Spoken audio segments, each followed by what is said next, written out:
In a never-ending quest to confuse people, automakers seem to love to change the names of their vehicles just to keep car buyers on their toes. Case in point, the new BMW 2 Series, formerly known as the 1 Series. This car is sold as a 228i and an M235i.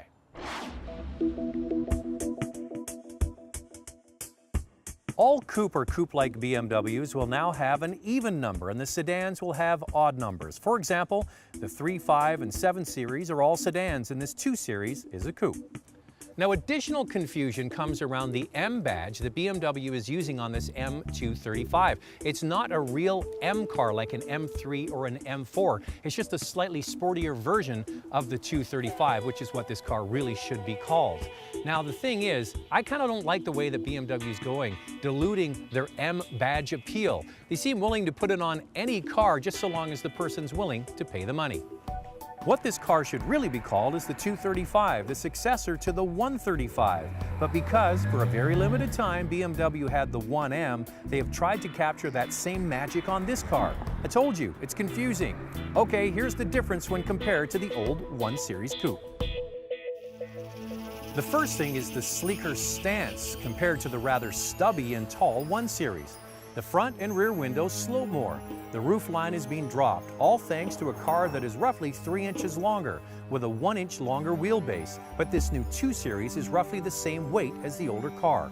And it all comes together with stunning effect. The 2 Series now looks like a smaller version of the sexy new 4 Series coupe.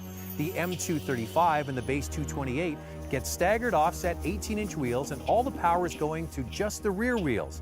We understand an all-wheel drive might be coming later, and a convertible will be too. The base model starts at an attractive $36,000, and the more powerful M235 starts at $45,000. That's almost exactly $10,000 less than the equivalent 428 and 435. Now, inside is standard BMW fare, which is a bit of a criticism of BMWs. They don't really change their interiors that much, and they certainly don't change them from model to model. Either this is identical to a 3 Series and a 4 Series, or it's so close I really can't detect the difference. You do have the nice controller here for iDrive that operates the big screen on the dashboard. One thing I appreciate, this isn't a big car. You get very big pockets in the doors for water bottles, sunglasses, lots of nooks and crannies in there, which is important for a small car like this. Now, headroom for front passengers is no problem at all. The back seat is tight. If you're tall, you're not going to fit. Probably 5 feet and under is what you need to get in the back seat of this car. If you get the M235, you get standard leather. On the 228, it's $1,500 more to upgrade to leather seats. Now, the base engine that's in the 228 is the 2-liter direct injection turbocharged engine that is used extensively across the BMW family, and that's good for 241 horsepower.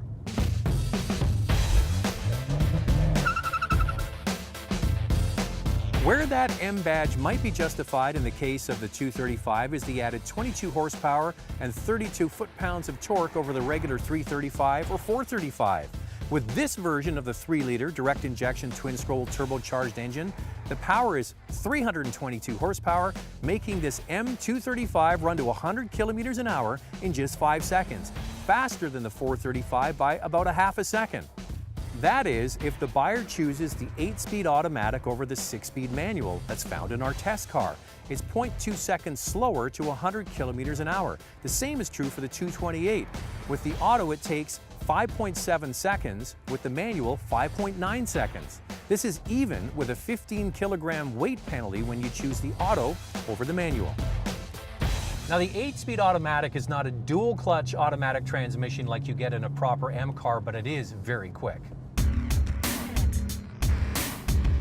And all that power goes to the rear wheels, getting back to the basics of what made BMW a smaller, more nimble, and fun-to-drive rear-wheel drive car. But this isn't a raw car, rather refined and easy to live with. BMW has done a fantastic job of making this car fun when it's pushed, but civilized in day-to-day commuting. The bumps are eaten up with ease, and the electric power steering is quick and very responsive, getting top marks from me. The 2 Series, especially this M235, is a perfect car for an enthusiast, maybe as a second car, or a young professional as their only car. This car is smaller, has better power-to-weight ratio than the bigger 4 Series, and is cheaper. Sounds like a winner.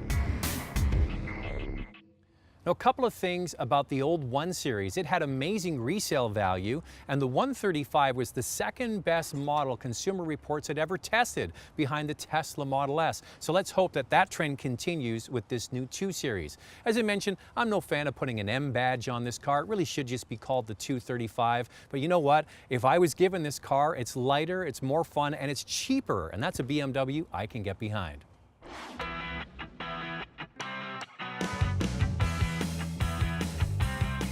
Want more? Extended reviews of many of our segments are available online at drivingtelevision.com.